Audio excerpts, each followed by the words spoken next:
A situação é muito preocupante quando até jornalistas da esquerda que não gostam do Bolsonaro começam a afirmar isso. Aí realmente o alerta vermelho tá tocando no volume máximo. Que o Alexandre de Moraes vai fazer exatamente o que ele fez em 2022. O Lula não venceu a eleição, mas ele foi escolhido por o ministro do STF, Alexandre de Moraes, mesmo sem estar no TSE. Ele vai interferir nas eleições como ele fez em 2022. Eu vou te explicar agora. Há uma armadilha preparada pelo Dino para interferir dentro do PL.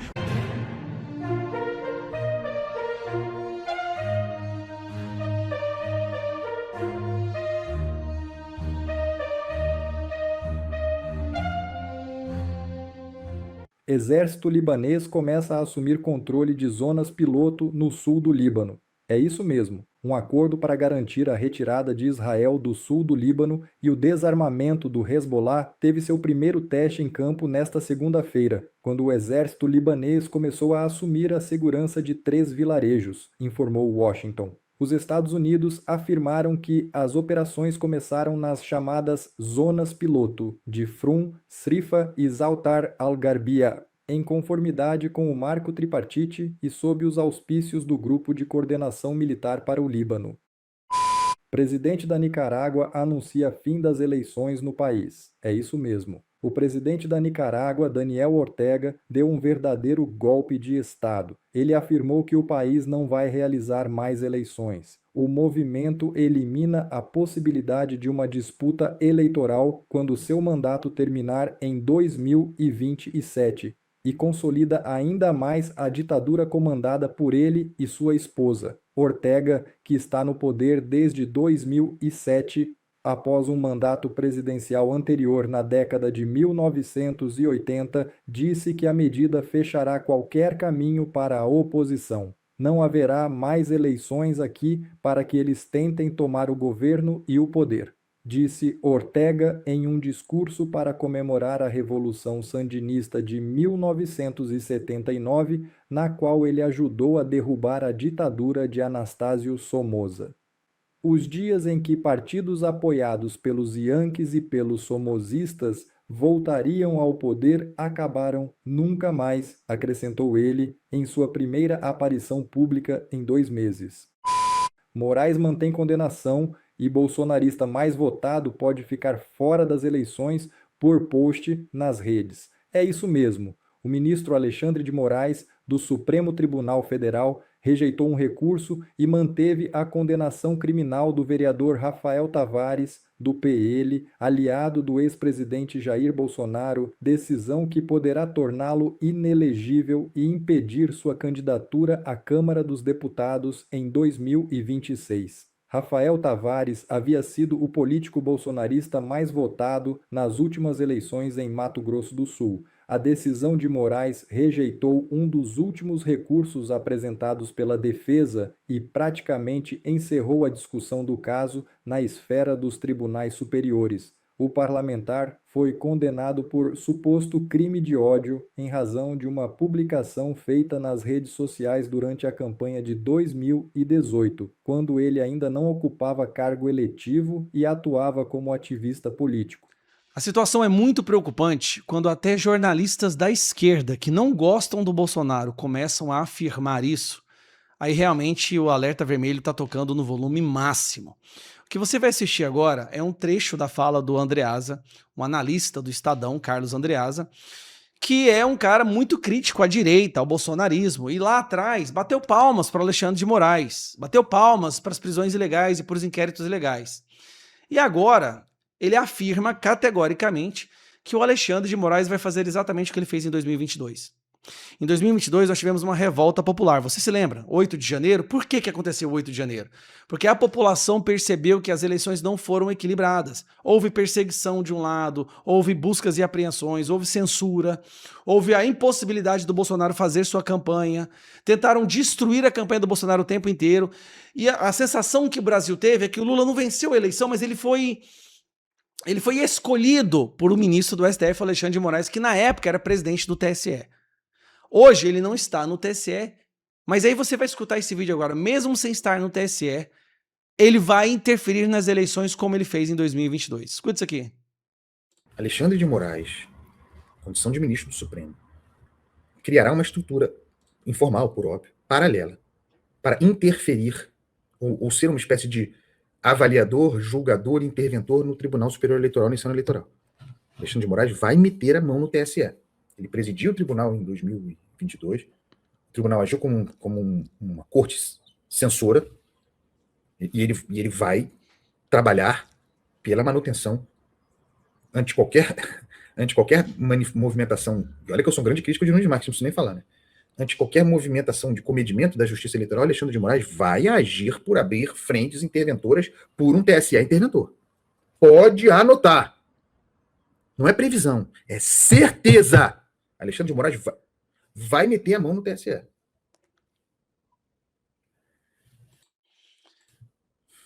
O que ele está falando aqui? Traduzindo. Alexandre de Moraes vai trabalhar para impedir Flávio de ser eleito e da gente ter maioria no Senado. Quais são as evidências que nós temos até agora? Alexandre de Moraes marcou para o dia 28 agora o depoimento do Flávio Bolsonaro em relação à injúria e calúnia do Lula. Ele está chegando ao ponto onde ele pode transformar Flávio Bolsonaro em inelegível por ter criticado o Lula nas redes sociais. Olha que loucura a gente está vivendo. Eu acredito que o Alexandre de Moraes ainda vai mandar fazer mais buscas e apreensões nas próximas semanas, talvez nos próximos 2 meses, para tentar denegrir, destruir, ridicularizar a imagem dos principais candidatos ao Senado. Nada para esse cidadão. Ao impedir o Bolsonaro de falar através de cartas, de se comunicar com seus eleitores e com a base da direita no Brasil nesse período dos próximos 90 dias, ele está interferindo. Olha que loucura, gente. Alexandre de Moraes não está agindo porque ele ama a esquerda. É uma questão de sobrevivência. Flávio Bolsonaro eleito e maioria no Senado da direita, acaba esse cabaré. Esses ministros vão pagar pelos seus crimes. Nós vamos ver aí impeachment, CPI da toga, investigações em cima do Banco Master, investigações verdadeiras, em cima do Banco Master, Vorcaro. Isso vai acabar com não só ele, mas talvez alguns outros ali, né? Dias Toffoli, Gilmar Mendes, Flávio Dino. Então eles vão fazer de tudo para impedir. E quem é, mais uma vez, o testa de ferro, a ponta da lança? O excelentíssimo ministro Alexandre de Moraes, que quer colocar o Flávio para depor, abriu um inquérito contra Flávio, né? Agora querem colocar o Alessandro Vieira inelegível porque ele indiciou o Alexandre de Moraes, Gilmar Mendes e Dias Toffoli, enquanto ele era o relator da CPI do crime organizado, e colocou esses 3 ministros como sendo os verdadeiros protetores do crime organizado no seu relatório. Não são palavras minhas, é no relatório do cara que participou da investigação, da Comissão de Investigação Parlamentar da CPI do crime organizado. Agora, como ele não está no TSE, o Alexandre de Moraes vai simplesmente anular o TSE, que é onde as decisões eleitorais são feitas, e vai tentar tornar inelegível, prender ou destruir os principais nomes da direita no Brasil. E o Senado vai aceitar caladinho, porque a maioria ali, com exceção de uma minoria corajosa, mas a maioria é covarde, bunda mole. Até quando, gente? Até quando isso vai ficar assim? Para chegar ao ponto de um jornalista que odeia o Bolsonaro, que não gosta da direita, ter que falar isso aqui, ó. Qualquer movimentação de comedimento da Justiça Eleitoral, Alexandre de Moraes vai agir por abrir frentes interventoras por um TSE interventor. Pode anotar. Não é previsão, é certeza. Que Deus nos ajude nesse próximo período aí. Que Deus nos ajude nesse período eleitoral dos próximos 90 dias. Só porque, cara, muita oração. O Brasil precisa, não é de eleição não, o Brasil precisa de um exorcismo, cara. De um exorcismo, é isso que a gente precisa. O Valdemar respondeu ao Flávio Dino num documento de 12 páginas sobre a questão das emendas. O documento foi blindado e revisado por advogados e juridicamente está correto. Mesmo assim, o Valdemar ainda pode ser preso. E eu vou te explicar agora por quê. Segundo a CNN, o Valdemar negou ter cota ou poder sobre emendas e disse que faz apenas sugestões aos seus parlamentares e que o parlamentar aceita, modifica ou rejeita. É da atividade parlamentar, meus caros. Você tem prerrogativa justamente para tratar das emendas como você bem entender, tanto o parlamentar do partido quanto o líder do partido.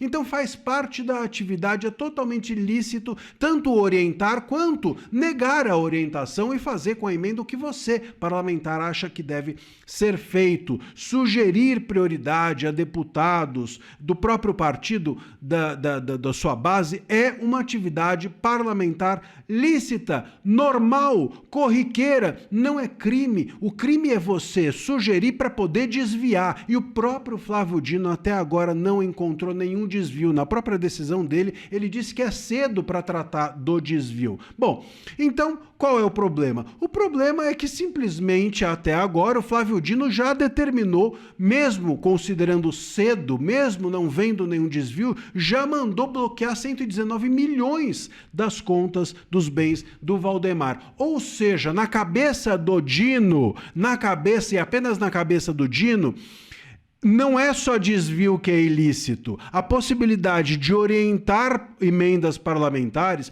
de sugerir emendas parlamentares, na cabeça do Dino, volto a dizer, já é um possível ilícito. O Dino está errado, mas ele é o juiz, ele que tem a caneta. E é preciso que se entenda isso. No Brasil, a gente não vive mais o império das leis, a gente vive o império dos homens. Então, o Valdemar pode, na cabeça do Dino, estar confessando. Vocês entendem onde a gente está?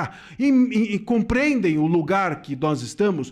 Pode ser que na cabeça do Dino tenha havido uma confissão por parte do Valdemar no momento em que ele disse que ele não desviou e que faz parte do trabalho dele orientar e que ele orientou. Se o Dino achar que orientar já é crime, opa, Valdemar confessou. Percebam onde que a coisa está. Pode ser que a resposta do Valdemar tenha sido uma resposta de boa-fé a uma armadilha preparada pelo Dino para interferir dentro do PL, porque uma prisão, por exemplo, do Valdemar pode sim ser desastrosa para esse momento de pré-campanha do Flávio Bolsonaro. O Valdemar é o líder do partido, do PL. Imagina só você ter o seu líder preso, se isso não impacta e não influencia nas costuras que você, pré-candidato à presidência, está fazendo, nos apoios que você, pré-candidato, pode estar buscando, sobretudo apoios do Centrão, que sabe-se muito bem, hoje o Centrão é essencial para que uma candidatura tenha fôlego. Ah, mas eu quero um candidato que vá sem o Centrão. Só que é o seguinte, não existe nenhuma candidatura capaz de chegar à presidência que não tenha algum tipo de apoio do Centrão. Acordo, como eu sempre digo, acordo você faz com quem pensa diferente. Você não faz acordo com quem pensa igual. Quem pensa igual já pensa igual e acabou.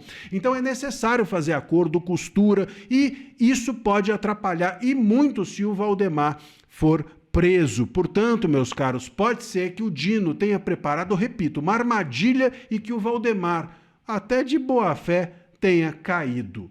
Vamos aguardar o que o Dino vai fazer com essa informação prestada pelo Valdemar. Flávio Bolsonaro dispensou a escolta da Polícia Federal durante a sua campanha para a presidência, que se inicia agora.